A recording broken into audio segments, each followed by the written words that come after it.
My name is Jason, and this is Just Watches. All right, today we have a review of the Nezumi, and I'm not 100% sure on this pronunciation, but I think it's the Voiture chronograph. So this is a vintage-inspired, mecha quartz-powered chronograph, and it really has a lot of great features for it, so I'm excited to get into this review. So as always, we're going to do specifications, pros, cons, and then if I think this watch is worth the money. But before we begin, if you're enjoying the content of this channel, I invite you to subscribe. And if you like the contents of this individual video, go ahead and give it a thumbs up. Thank you so much. So starting with the case, it's 40 millimeters in diameter. It's 46.5 millimeters lug to lug. And then it's 13 millimeters thick, but a large part of that is that very thick domed sapphire crystal. And then has a 20 millimeter lug width. Now, overall, I love the design of this case. It's pretty standard with brushing on the side and then high polish on the top. But what's not standard is these very cool swooping curving lugs and then this UFO style bezel. There's this really deep cutaway between the case and the bezel that just makes it, especially with the sapphire crystal floating above, it just makes it look like to me like a UFO kind of floating above the rest of the case. It's super visually interesting and it just gives it this really awesome kind of retro vintage feel, and I'm a huge fan of the case on this watch.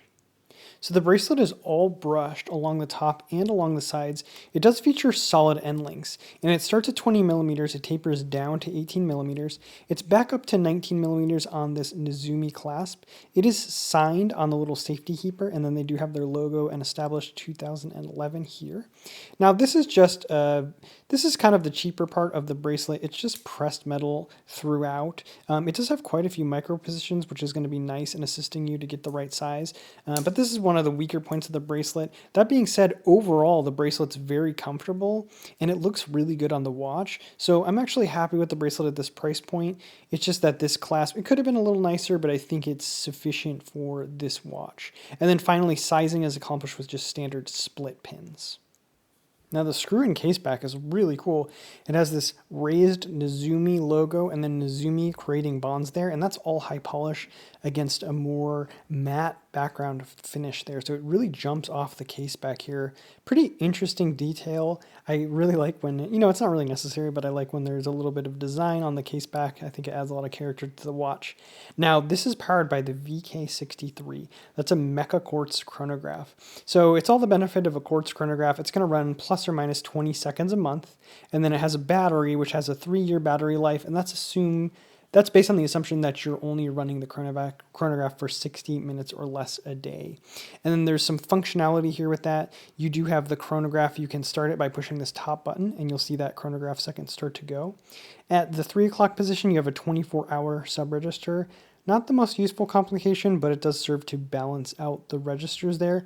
I would love if that was a running hours for the chronograph function, but it's not. The 6 o'clock sub-register is just your regular time running seconds. And then at that 9 o'clock position, you have a 1-hour counter for the chronograph. So as that runs, it will add minutes. And then of course, the mecha part of the mecha quartz chronograph is just if we do stop the chronograph and then reset with this bottom button, it will snap back very mechanically because it is activated mechanically, unlike on a quartz chronograph where they usually just kind of smoothly return to their positions.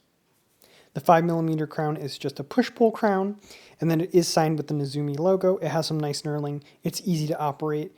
This watch only has 15 meters of water resistance, pretty common for a chronograph, so I think a push-pull crown here is fine.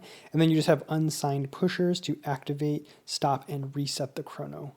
So there's a huge facet on this domed sapphire crystal, and I love the way it looks. It gives it a lot of vintage charm. It causes some cool distortions around the edge there, and I just really like the way the crystal they picked and the way they executed it. And then also I really like that they went with the sapphire here. It's going to be much more scratch resistant than mineral and just hold up much longer.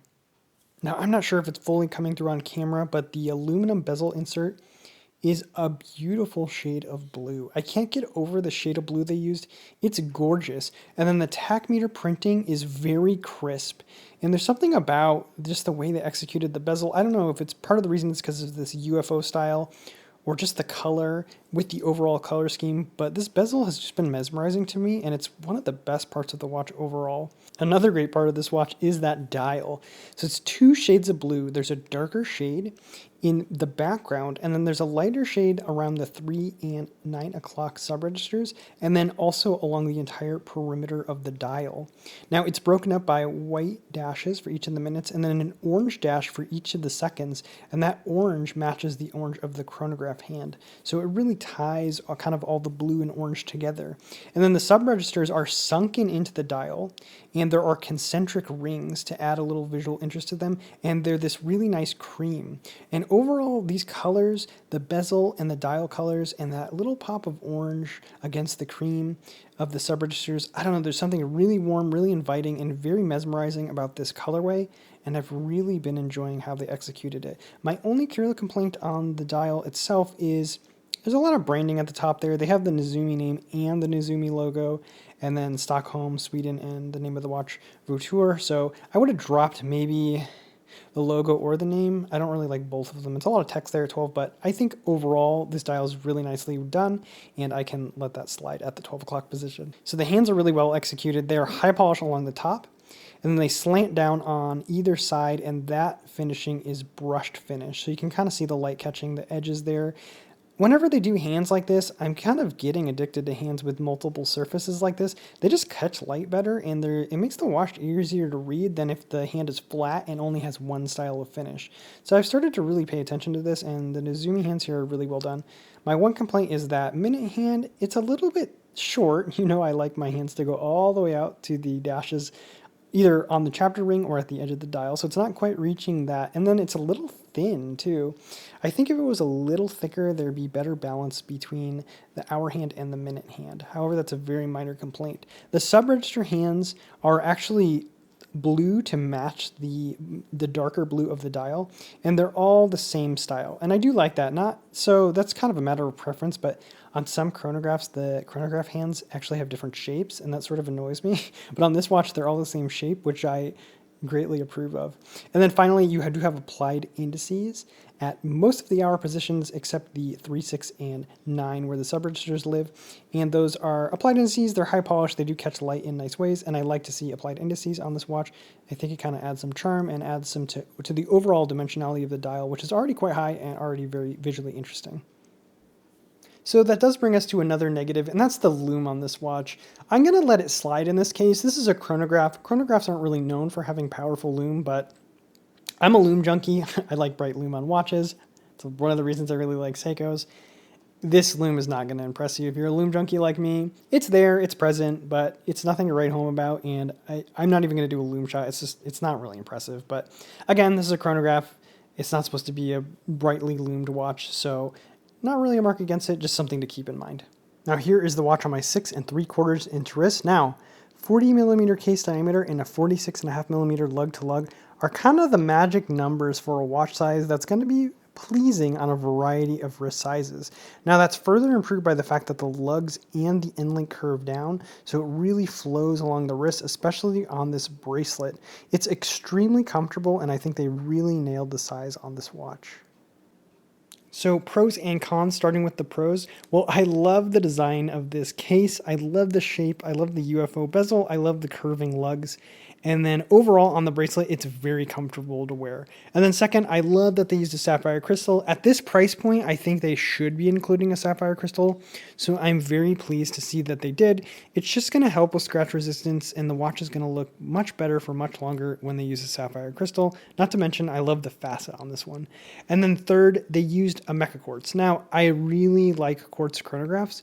A mechanical chronograph is going to be much more expensive. It's usually going to take you into the 4-digit price, which I don't visit.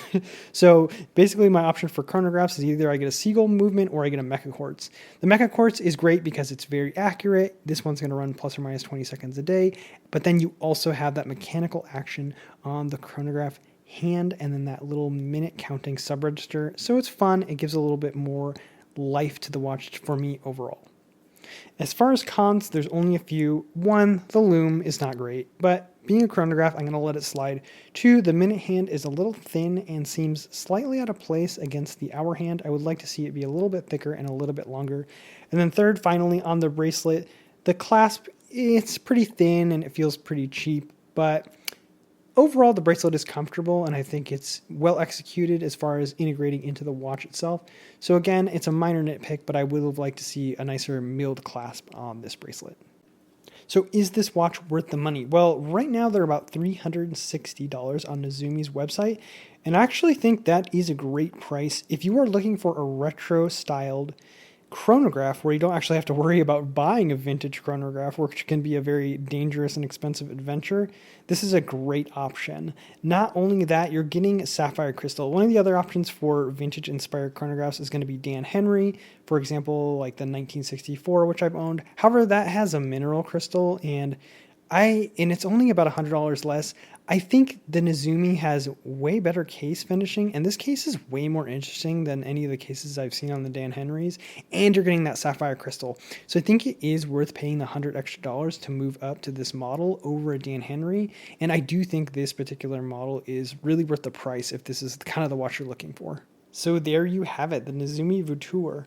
Let me know what you guys think about this watch in the comments below. As always, if you're enjoying the content of this channel, I invite you to subscribe. And if you like the contents of this individual video, please give it a thumbs up. That's all for this time. My name is Jason, and you have been watching Just Watches.